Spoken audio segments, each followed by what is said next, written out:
I help women to overcome the fear of writing and publishing their books. And I'm so excited to have Dawn Gellner from Switzerland with me. Dawn is a professional counselor and certified hypnotherapist. She has been working for the last 7 years using a unique approach that combines law of attraction life coaching, integrative nutrition, counseling, art therapy techniques, and rapid transformational therapy. As an adolescent, Dawn suffered from 10 years of panic attacks and anxiety. This initiated her journey of self-discovery and study of psychology at university, counseling, personal development, and natural medicine. This has led to her deep empathy and ability to connect to teenagers and to help them overcome similar anxiety and self-esteem issues. In addition, being Eurasian and growing up in Japan, England, and Switzerland has helped shape her empathetic nature towards all who do not have one nationality, one home, or one identity. Welcome to the show, Dawn. Thank you, Esther. So let's start with the first question. What has been your turning moment in life, Dawn? I think one of the first things that comes to me would be when I left at 13 years old to go to boarding school. I was living in Japan as a child, going to an American international school. And at 13, I left to go to boarding school in Switzerland. Oh. And that was in the 80s, so that was quite a distance. We had to take the Arctic route over Alaska, and it was always a big trip. And I think that is a turning point, because that was when a lot of the things that I found difficult started happening, such as the anxiety and the panic attacks. And it just sort of started a string of a lot of, just a difficult phase in my life. That's why I call that a turning point. Yeah, that would be the first one. I think the next one after that would be leaving London after during university and quitting university to study counseling, iridology, and more spirituality, because the course I'd been taking studying psychology, it was experimental psychology, and the whole thing was a bit too much, too many rats and statistics and things, and it didn't resonate at all with me. So quitting that was a big step. That would be another turning point. And I think the final one, the third turning point in my life that sticks out for me would be getting married, moving to Germany, leaving everything behind with England, Japan, the whole thing. Yeah, starting a new life. Wow. So many countries in such a young age. That's right. Yeah, a lot of changes, a lot of different things to adapt to and learn. Do you think, Dawn, if you have stayed in Japan, you didn't have anxiety attacks? That's a good question.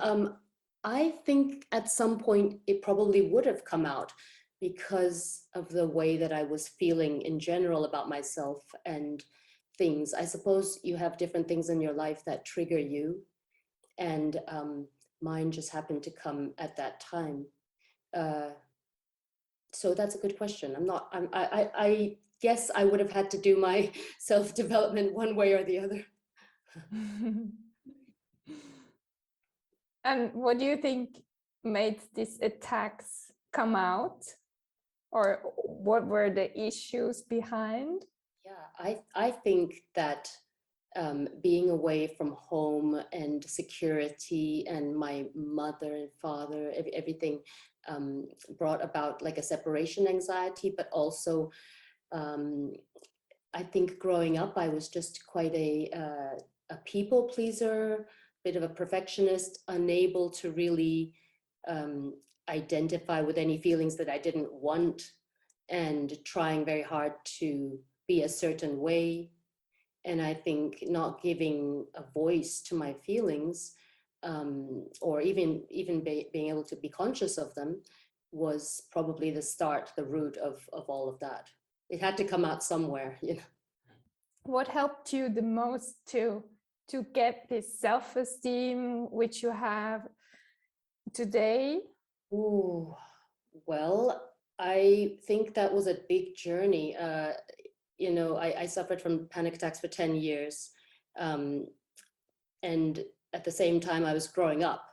So there was a lack of control anyway there, or being in charge of your life. I think that the things that helped me most, I got a lot of help from different people at the time, but I remember feeling really hopeless and like nothing was going to work, and I felt really trapped in my condition, and just scared, just downright scared with most things in life, and just feeling overwhelmed and not able to function, and just super freaked out all the time. It was just a really high anxiety state. The only things that helped me were the personal development courses I took that were more of a spiritual nature, to try to understand myself more. Each thing I did was maybe another, you know, layer of an onion to just try to uncover what was really inside.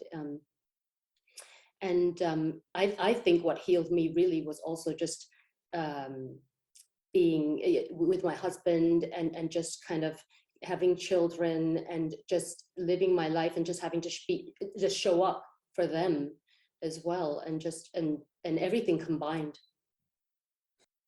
Are there special techniques which you think everybody should know about to help get rid of anxiety?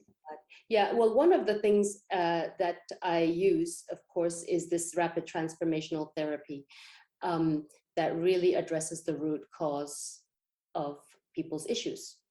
And the reason that's important is because we go, you know, through hypnosis to a deeper state where you can really identify and see those root causes better than just when you're in your normal state, where all kinds of defenses and fears and just everything, your ego, everything is around to sort of cloud your ability to see what really the root is. So yes, I think getting to the root cause by things like RTT are good, meditation, the usual things, just stillness, and of course things like counseling and therapy are good, because they all help to make you more self-aware, and to get to know yourself better, and to express yourself better. I think that's really important, the expression of the feelings. You're mentioning hypnotherapy. I was always afraid of that. Just the word made me fearful. Can you explain a little bit more? Because maybe people listening to us have the same feeling, and yeah, let's help them too. Yeah, a lot of people get freaked out by the notion of hypnotherapy. They think that they're going to be in a complete trance where they're not in control, and it's kind of a bit freaky and woo-woo.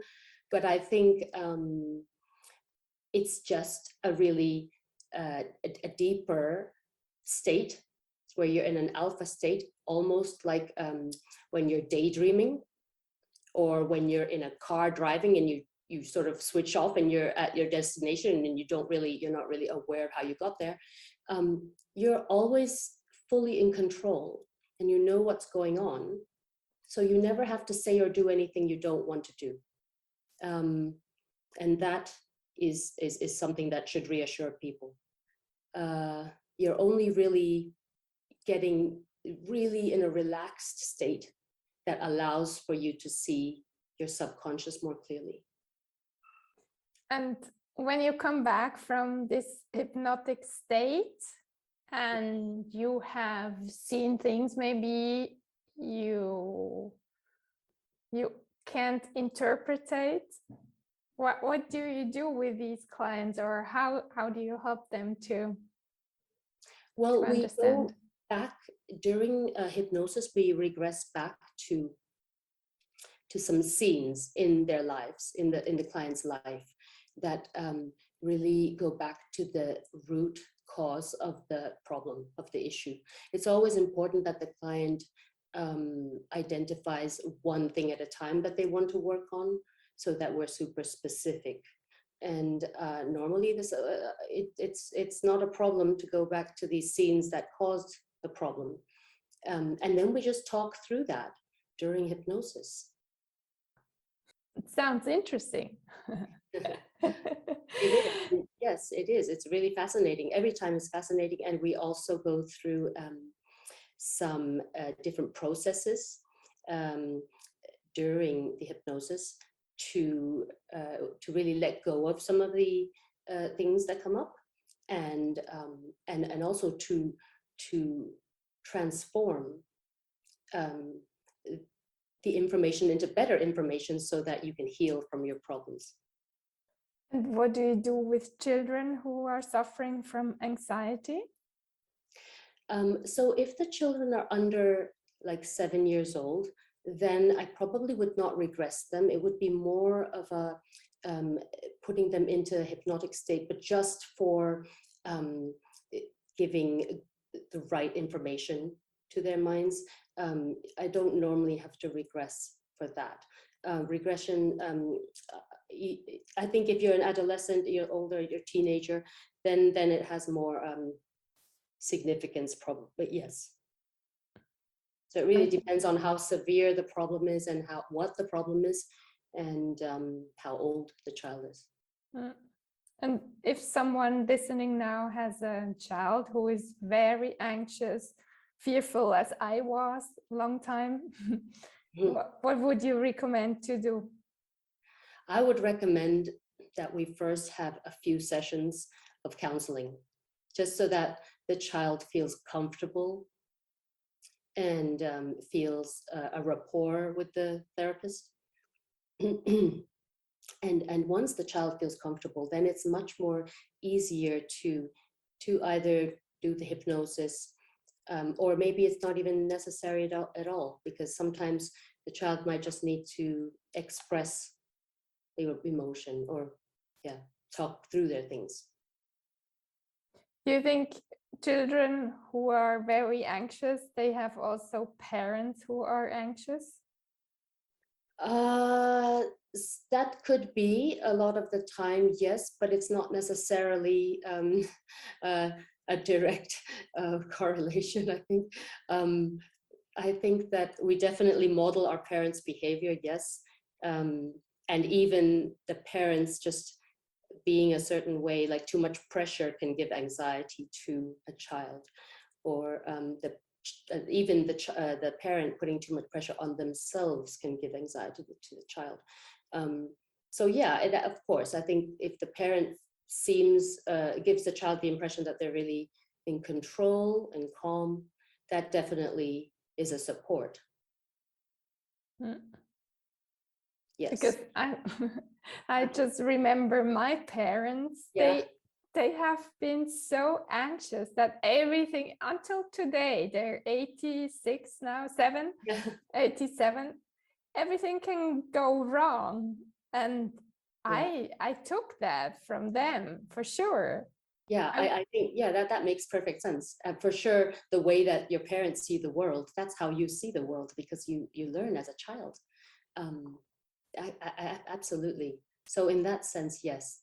But of course, there are also external influences later, school, people at school, just circumstances that can happen, grief, loss, all kinds of things can come up, or a combination of all of them. In my case, my parents got divorced also when I was 4 years old. So I think some things also stemmed from there. From then, my view of myself was also shaped through that. So I'm sure that the way that your parents were anxious definitely must have had some effect. And that's the story we take with us for during years and years. And if we don't work on it, it stays with us, right? Yeah, and we don't know any different because that's normal. Yeah, that's right.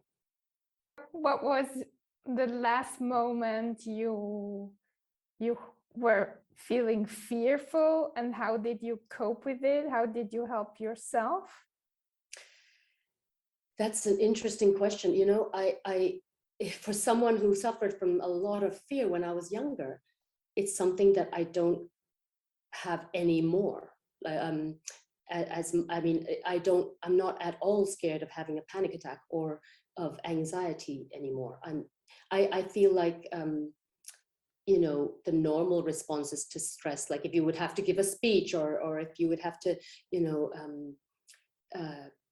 perform in a play or something, that would be I would have a normal response, and feel anxious. But now I think the difference is I can pinpoint it way before it happens, and I just I'm so much more aware of how I feel that I'm able to you make decisions and choices in your life that support you. Yeah, does that make sense? Yeah, sure. Okay, let's assume, Dawn, we have to make a speech and to talk in front of 100 or 200 people. And I will feel very fearful, anxious. So what would you tell me to do? Okay, if it was beyond a normal amount of anxiety, first I would tell you that the response to stress, this anxiety, is the same response in your body as excitement. So you could reframe that into saying to yourself that you are feeling super excited instead of super scared. Just the way we talk to ourselves, the words that we give to ourselves, of course, are important. And then I would maybe make a recording for you to try to reprogram your subconscious, and just visualizing many times the situation and how you want it to go. And so that what we see and believe happens. So yeah, that's what I would do. And what can I tell myself? Which sentences? Oh my goodness. So in regards to the speech, for example. Yeah. I am calm and the words come easily to me. I feel supported. I feel like the ideas flow through me. I would just, speak in present tense and just as I would like to be. Wow, that's great. When you say these sentences, it feels so much warmth, and I feel I can do it. Beautiful. That's good. That's the idea. Yeah. Are there moments you are afraid of something? And what is it? Yeah.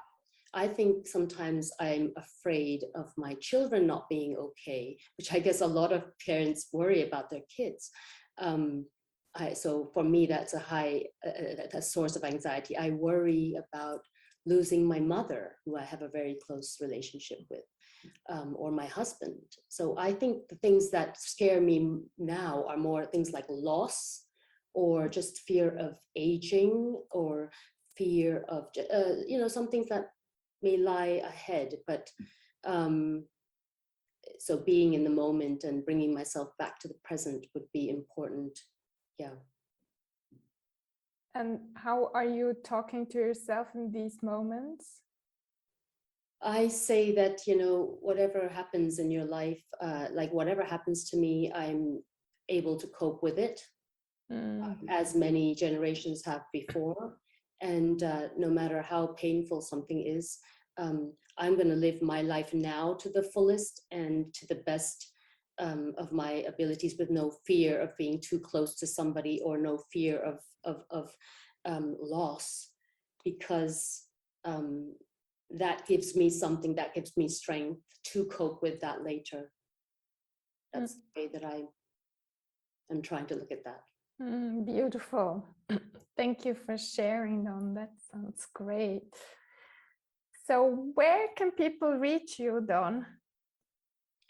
They can reach me through my website, dawngellner.com.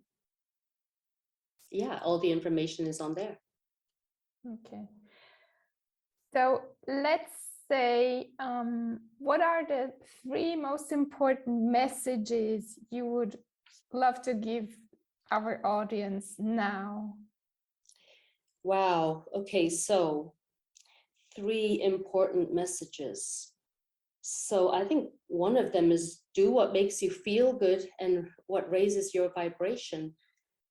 I think too many of us don't know what makes us really feel good, because we're listening to all this external chatter and we're not really in tune with ourselves. So we need to be really honest with ourselves and, you know, do what makes us feel good. Because that's what will make, you know, that's what will attract more of that into our lives. So that will be the first thing. The other thing is, I think that